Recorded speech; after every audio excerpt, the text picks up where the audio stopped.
Bellina Show, Tuesday. The Louie Bellina Show, lunchtime, thanks to Rudy's Barbecue, the home of the green chili stew.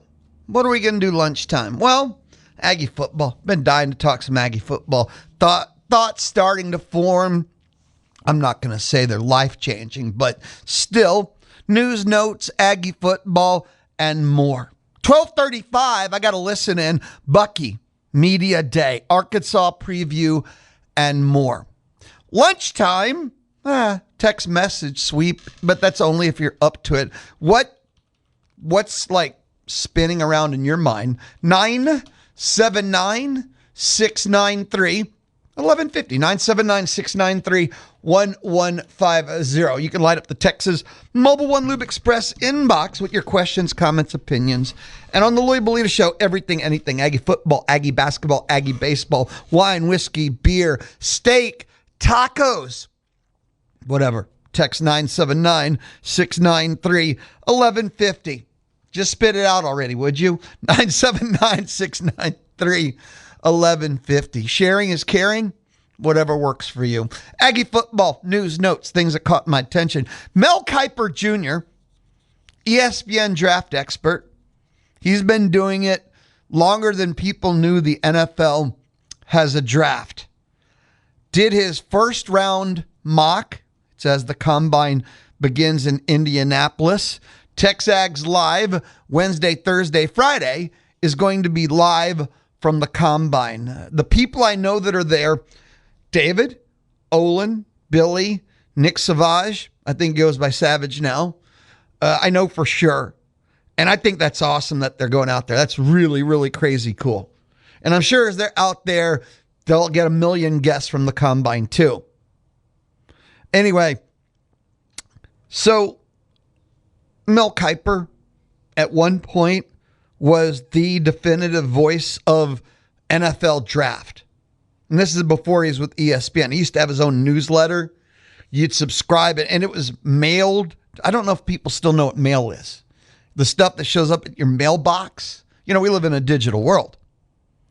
And for the hardcore draftniks, you would get it. And this thing was so huge. You could defend yourself in an attack with the newsletter, the draft prospectus he would send out. Anyway, the world has changed, and now there's like 12, 13 draft experts, and Mel slipped somewhat and so forth. And ESPN themselves have other draft experts too.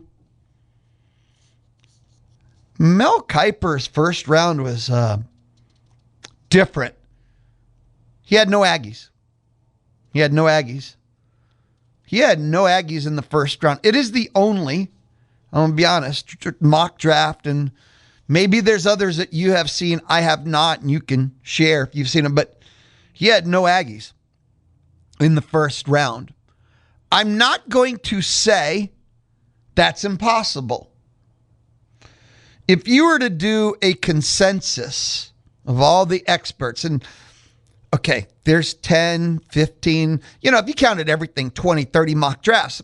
In my world, there's about 4, maybe 5 of a quality. And Concepcion's 21 to 27.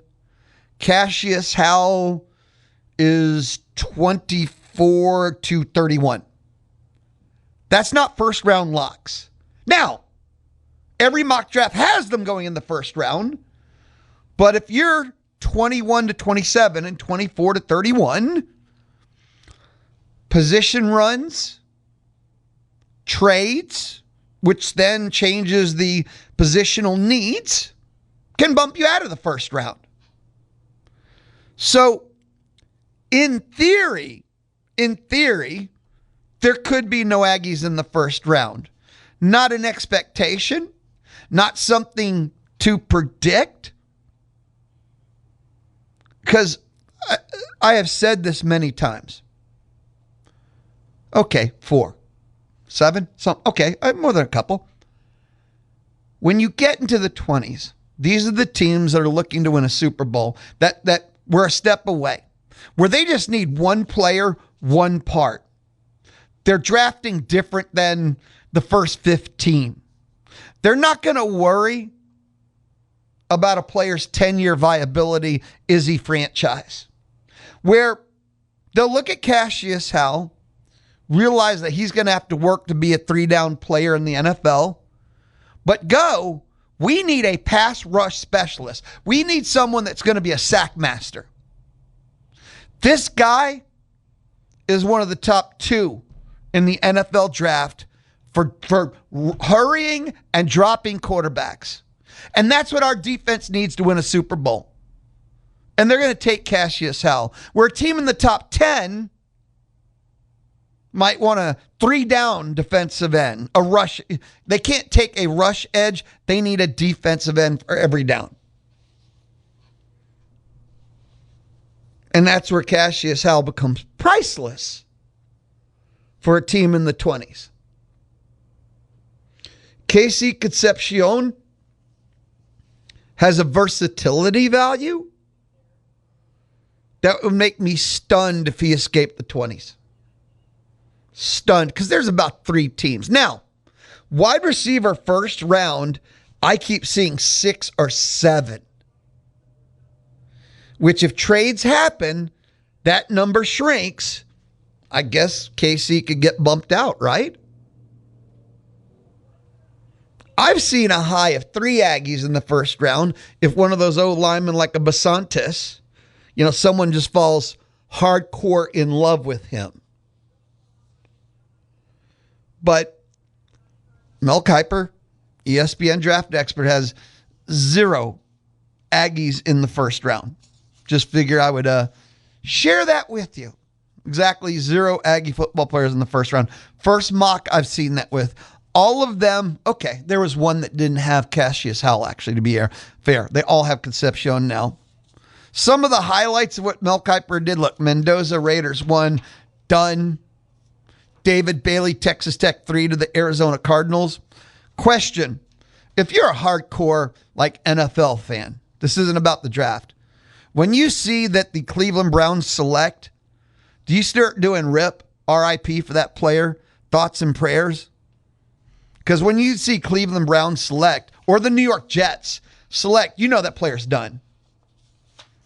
Because even if they get a second contract, your prime is kind of your first contract. So it's like Cleveland Browns select, and you're like, oh no. Carnell Tate, wide receiver, Ohio State. Gonna miss you, Carnell. Cowboys get their cornerback, Mansour Delane. They got to get a first-round cornerback. The second pick, they probably need a DM, but got to get a cornerback. I think I've said that. So the Texans need O-line like man in desert needs water. Kiper has them taking Jadarian Price, running back Notre Dame, which... that feels more like the Texans than actually taking need. Just kind of keeping it real-ish with you there. Just kind of keeping it very kind of real-ish with you. Anyway, moving on. No. Before we move too far on. Same day that Mel Kiper, NFL draft expert, ESPN, has no Aggies in the first round. The Athletic. They put 4 of their NFL experts together to put together a definitive mock on the day of the combine starting. And pretty standard. There's Concepcion, 21 to the Pittsburgh Steelers. There's Cassius Howell, 31 to the New England Patriots. What did I tell you the range was? 21 to 31, and that's exactly the range that the Athletic had again. Concepcion, 21 to the Steelers. Patriots, 31, Cassius Howell. Now, something kind of as a disclaimer. Something that is a disclaimer. Most mock drafts are awful.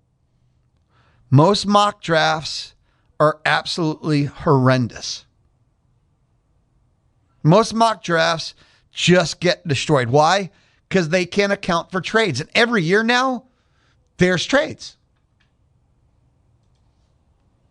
Every single year, there's trades. And once the trades start, you realize, you can see how the dominoes fall, because the trades happen and the positional lineup of things falls completely, utterly, and it just gets worse and worse from there.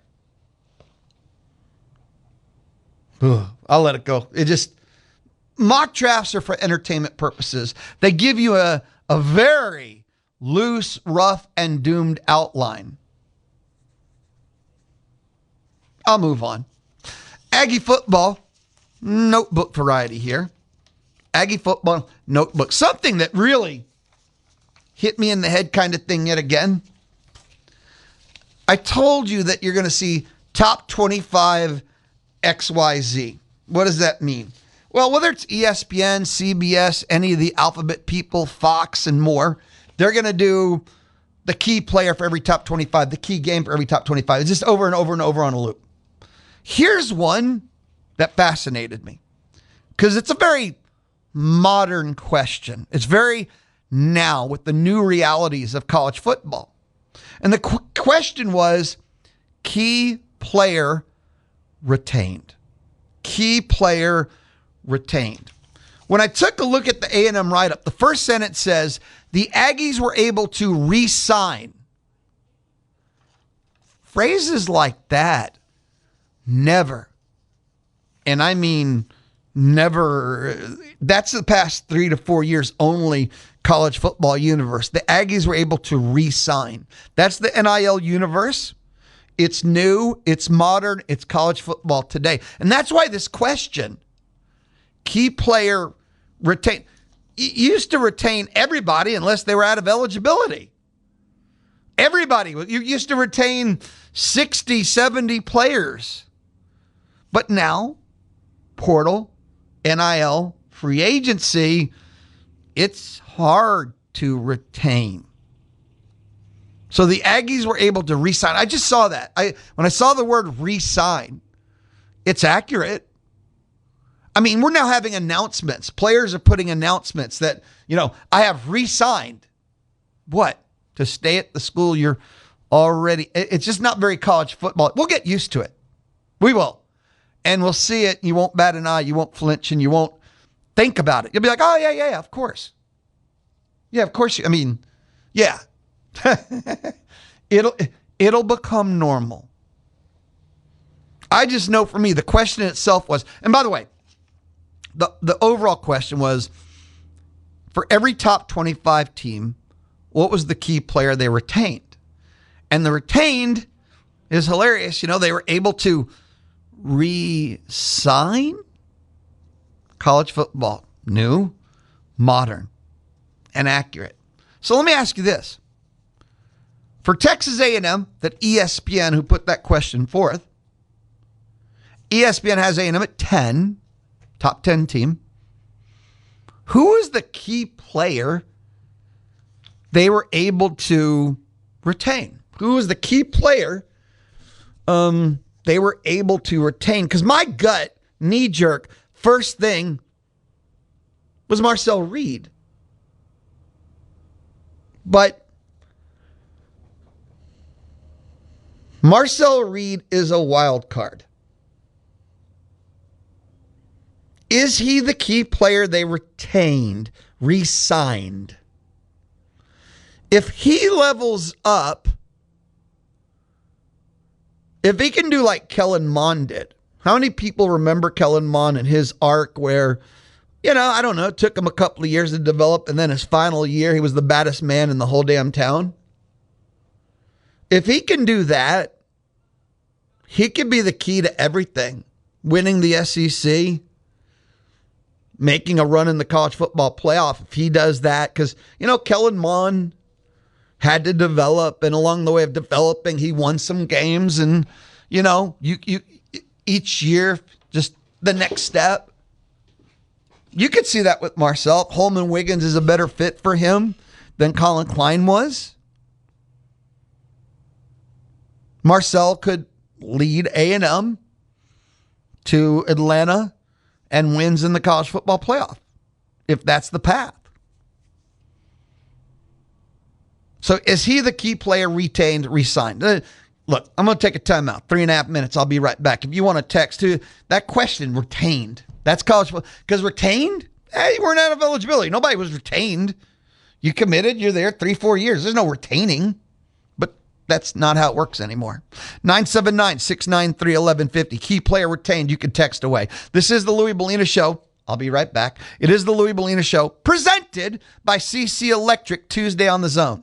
Make sure to get the podcast of TexAgs Live, the Louie Bellina Show, or Chip Howard Sports Talk Daily at zone1150.com and everywhere you get your podcasts. The Louie Bellina Show. I'm inside the Charles Schwab studio on a Tuesday. Support comes from Mark Sim. He's at the Charles Schwab branch in College Station. Schwab, which means Mark Sim, gets to offer a modern approach to wealth management. They have the financial planning to meet your specific needs. Why'd you call them? They got you covered. But Charles Schwab, they have the flexibility to adapt as those needs change with time, and they will, in ways you can't even imagine. But for Mark Sim and Charles Schwab and all that experience, been there, done that. They've got your back. They're ready. Learn more at schwab.com/College Station. We're talking Aggie football, and the question, if you want to take a stab, is, and again, it's so, to me, anyway, it's so modernish. Because you're going to get for every top 25 team X, key game, swing game, most important player, OD, and all, but key player retained. And the quote was, the Aggies were able to re-sign, and that's NIL. That's from the past 3 years, because players never re-sign. They're just, you eligible, you're back, not eligible, you senior, you're gone, whether it's the NFL or to the rest of your life. But re-sign, new, modern, that's college football today. And right away, I'm like, Marcel Reed, but which Marcel Reed are we going to get? It's the truth. They said, I'm going to tell you what ESPN said. They said Des Ricks. They said Des Ricks. And they point out how much reloading has to be done in the portal. The entire defensive tackle spot, replacing Cassius Howell, replacing Torian York. Look how much reworking, reloading, building has to be done in the front seven. Everyone realizes that, right? Entire defensive tackle slot, Cassius Howell, and Torian York alone in the front seven. And then the blanket. So they said Des Ricks is the key player retained. I have struggled. I haven't come up with my definitive answer. That's why I love this question, because after hours, don't have an answer. Also, it reflects part of the concern for Aggie football 2026. There's so many questions.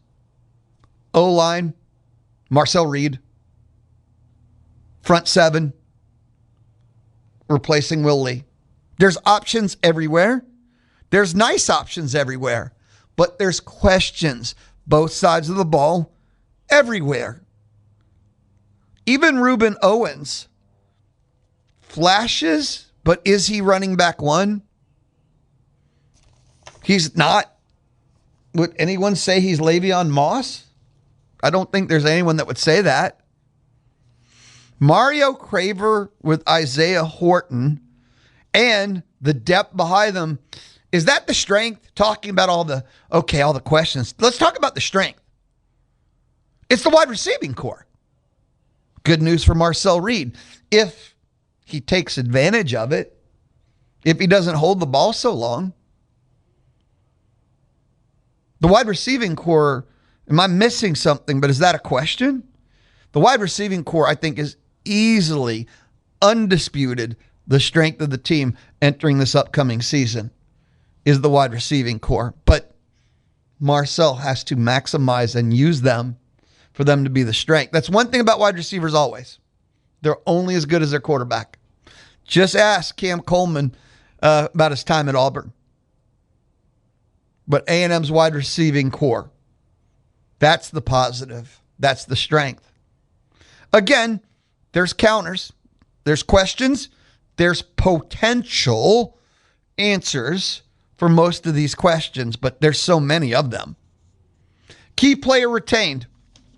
Are you going with Des Ricks? Because that's what ESPN said. And again, in my head, I'm kind of like, I hadn't thought of that. I can see that angle. I think it's Marcel Reed, because if he takes the next level, he could single-handedly get you back to double-digit wins by himself, being this is his third year starting at quarterback. And I know the first year wasn't full, but he had a lot of snaps, home road. He by himself, because that's what he should be at this point. If you're going to be, I guess technically 2.5 years of starting in the end. Will the new OC be the final unlock for Marcel Reed? There's going to be a new O-line. Is there going to have to be a new adjustment period where you don't have time to adjust? Is there going to be a new comfort level? I don't know. These are the kind of things we're going to find out. And I took a look at A&M's schedule.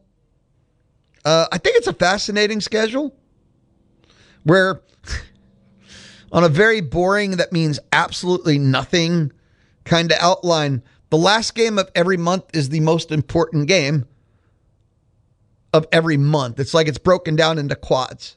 Because in the opening month of September, Mutt Fest, Arizona State, Mutt, LSU, at LSU, September 26th.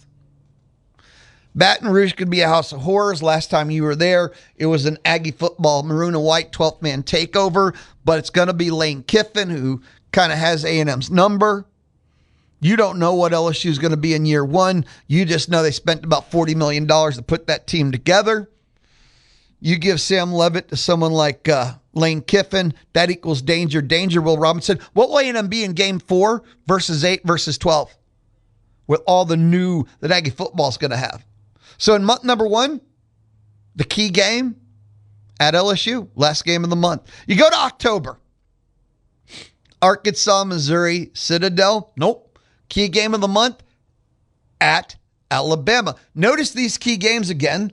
Last game of the month on the road again. At Alabama on October 24th. I don't know if Alabama's going to quite be a top 10 team. Odds are they'll be a top 25 team. What are you going to be? Are you back to 11 wins? Will you be fringe top 25 yourself? Will you be sliding towards the 8-4 bus? But Alabama, probably in the worst case scenario, is you. And you'll be going to Tuscaloosa at that point. November, I don't care how you slice it, dice it, chop it, tough month. But still, last game is Texas, who you're 0-2 against since SEC play has begun, right? So again, the last game of the month. Like, it means nothing. South Carolina is a fascinating team to start. Once again, they've got a lot of hype. I'm seeing them as a top 25 team, which remember, if you're picked 20th, you're one win away almost from a college football playoff spot. So South Carolina's having top 25 aspirations. They've got a real OC. They retained some extremely key parts, like Lenore Sellers. Then you're at home against Tennessee, where, what is Tennessee and the Volunteers under Josh Heupel? Because then they go to the college football playoff one year, and now that's back-to-back years that they haven't quite equaled their own expectation, but don't act like they're mutts either, because they're not. What is Tennessee? They're a top 25 or fringe, but top 25 is more fair than to use the word fringe. OU, college football playoff team this past year, in Norman. And is that the most brutal 2-game stretch? Because when I look at A&M's schedule, it's not Kentucky, LSU, Arkansas. It's not Citadel, Alabama, South Carolina. The toughest 2-game stretch is the final 2 games. At Norman, and then, short by a day after Thanksgiving. And that's that thing about the Texas game, too. Always going to be a short week. Always going to be the day after Thanksgiving. Well, always. It's, for now, the day after Thanksgiving. Like, you don't have enough going on that week. But now you have Oklahoma. Oklahoma game just going to be physical. Even if you win, there's going to be a toll paid for that game. That's the thing about the 9-game schedule. You don't get to play the Mutt game there. That's October 17th Citadel. October 17th, Citadel. November 21st, Citadel would probably sit better in that time slot, game slot. What do you think? So, yeah. Just a small, I don't think it means anything, but the key game of each month, and it might be the three most key games of the entire schedule, are the last game of each month. In September, at LSU. In October, at Alabama. And then November, game number 12 at Texas. And you could see, and it feels like, the past 2 years, a trip, year number 1, winner of A&M Texas went to Atlanta. Year number 2, A&M needed a win for Atlanta. And why, I think it could be the exact same thing for this year too, where A&M and Texas winner goes to Atlanta again. And maybe a college football playoff spot would be on the line. And Lou, it sure would be nice to be on the right side of that one. Yes? I think it's an easy, obvious yes. The answer is, yeah, it sure would be. Key player retained. I do not have an answer. We're going to have to explore this one. Is it the obvious answer in Marcel? They said Des Ricks. Is there a player that I'm forgetting? Opposite linebacker from Torian York.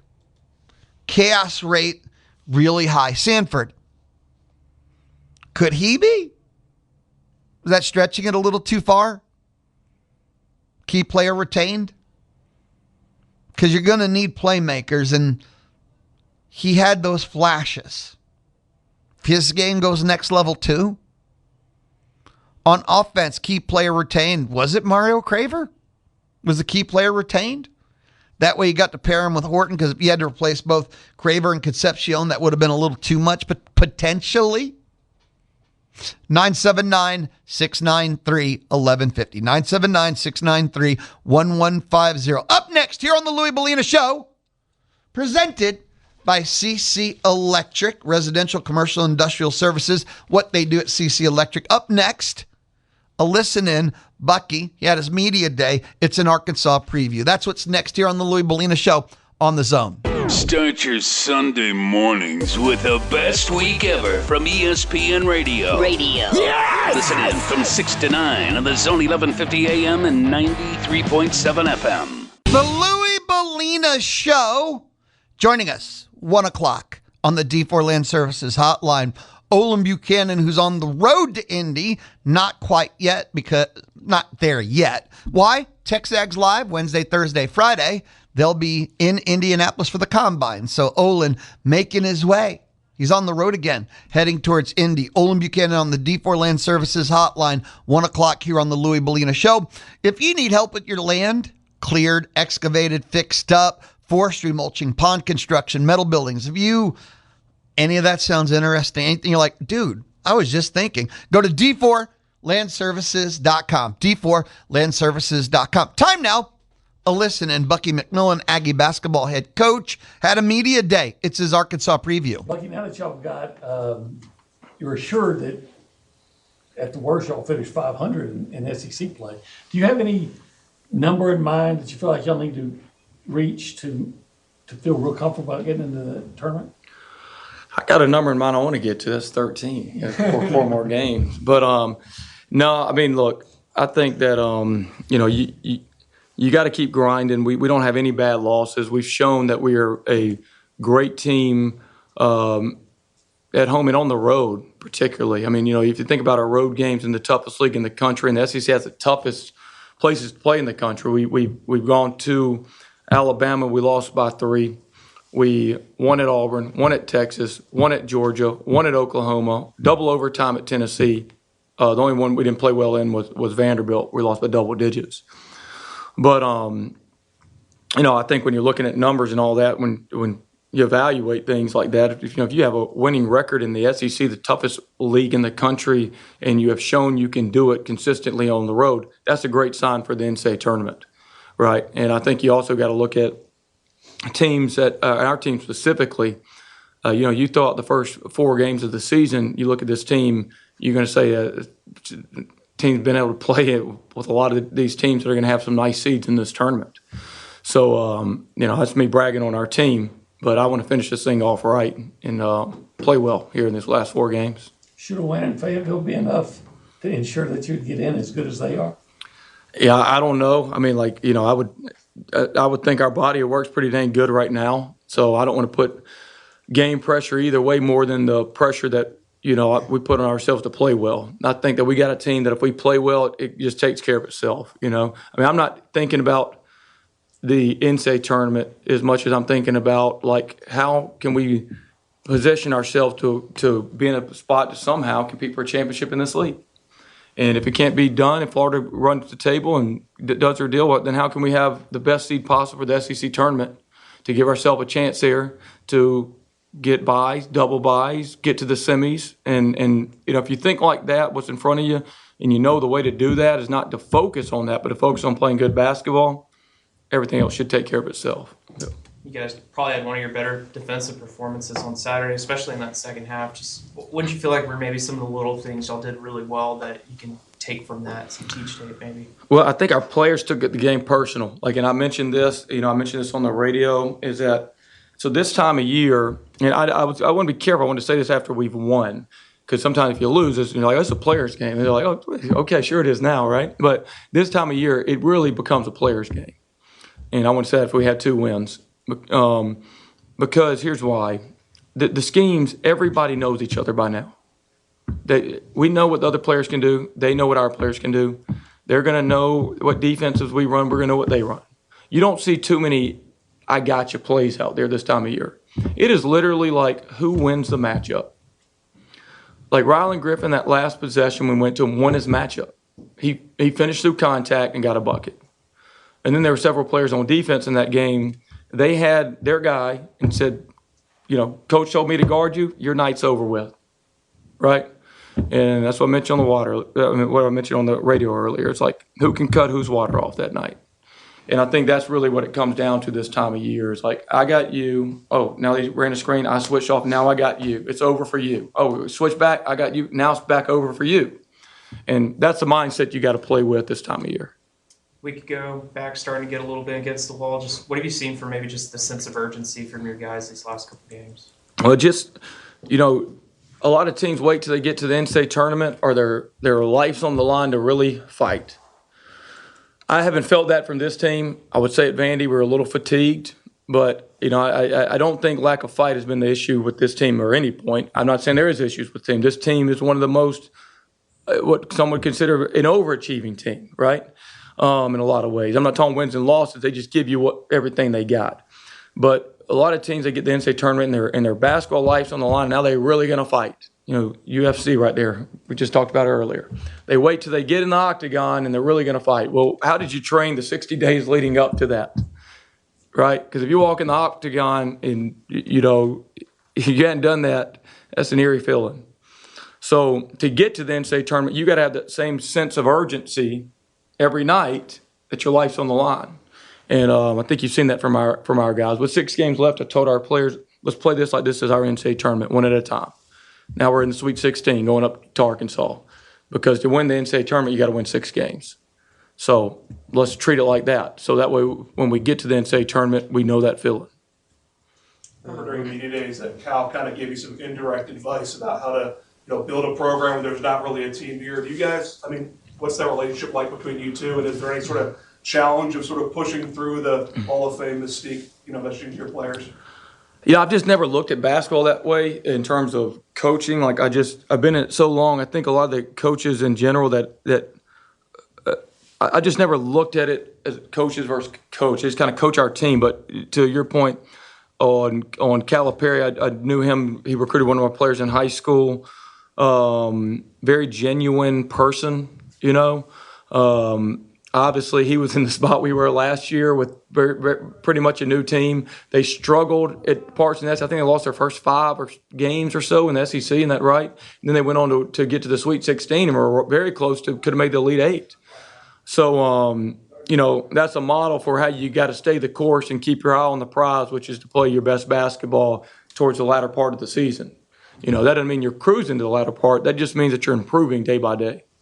You sort of touched on it there, but is there game by game discussion on like this is what we need to do to get a double bye and stuff like that? Is that part of the messaging with this group? We just talk about like how we're going to improve and play our best basketball. Like that's really the key. Like when you start getting those are results. You know what I'm saying? Like I mean, like and I would say that just in the duration of our time here, which hopefully y'all have me forever. It's so we can go and get those 10 natties.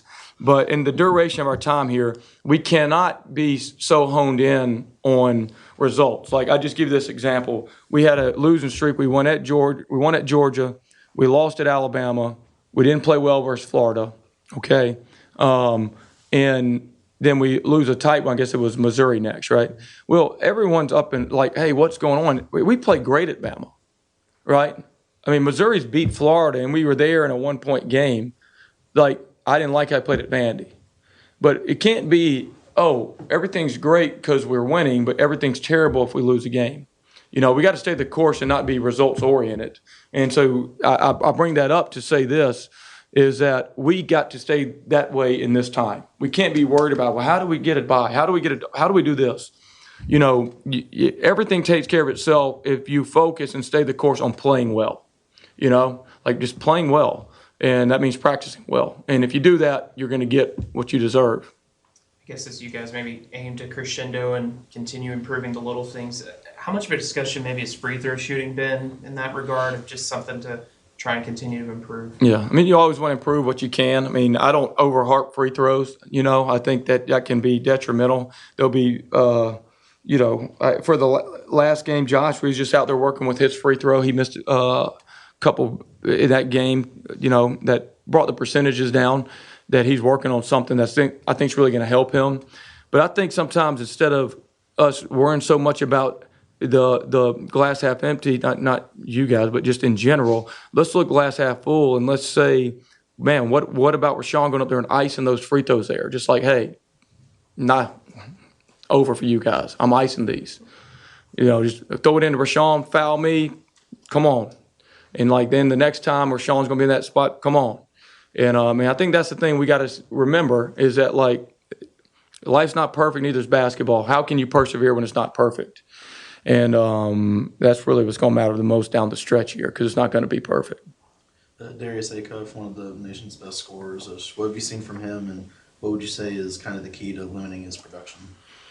Yeah, great player. Just kind of can get going every single way, full court, half court, tough. What did he score? Like 175 points on Bama the other night? I mean, unbelievable. Just the players in this league, they're great players. So, he's going to get his. They just can't let him be easy, right? I mean, you can't look up if he has 40 and, 22 were just like nothing. He only had to work for 18. So, good player, though. Anything else for Coach? All right. That wraps up our listen in. That is, of course, Bucky McMillan, A&M basketball head coach, his Arkansas preview. And there's a little thing he said in there that made me smile. I mean, he says a lot of things, but he said, hopefully I'm here forever so we can win those 10 natties. Hopefully I'm here forever so we can win those 10 natties. And he just says it so light and casual, and it's in the flow of things. Hopefully I'm here forever so we can win those 10 natties. Man, let's go. I'm in. Sign me up. Get me the Bucky Ball t-shirt or the Bucky Ball bobblehead or whatever, but hopefully I'm here forever so we can win those 10 natties.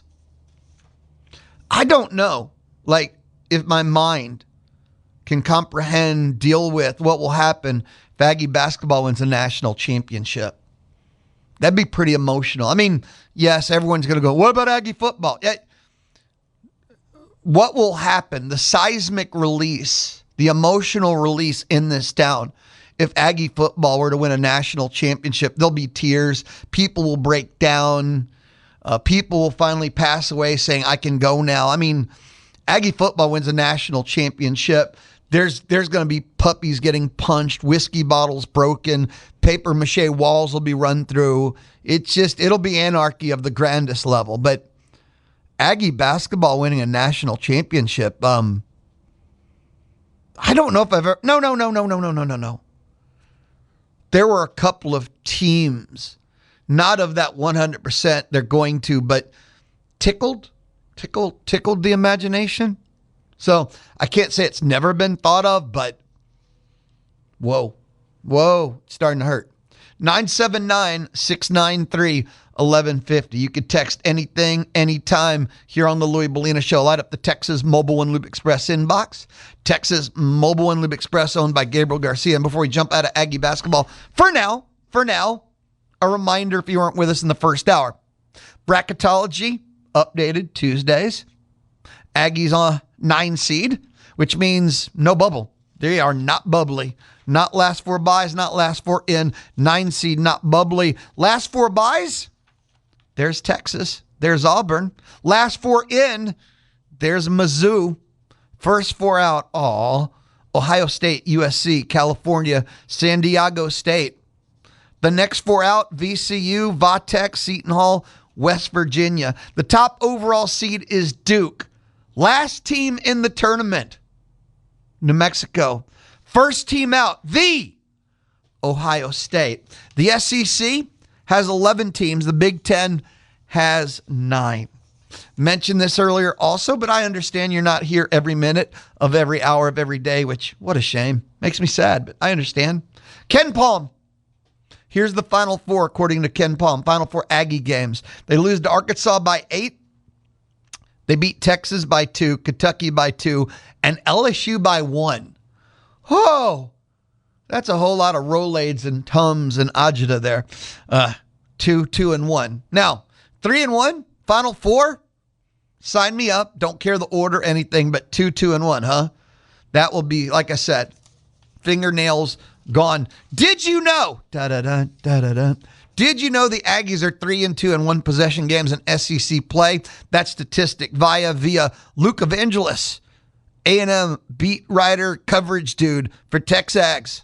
The Aggies are 3 and 2 in one possession games in SEC. They beat LSU by 3, beat Auburn by 2, beat Ole Miss by 3, lost to Alabama by 3, and lost to Mizzou by 1. So A&M, according to Ken Palm, will win 3 one-possession games, 2-1. A&M currently 3 and 2 in one possession games in SEC play. When we come back, got to wrap it up. We're done with lunchtime on the Louie Bellina Show. Lunchtime. Thank you, Monday through Friday. Thank you to Rudy's Barbecue.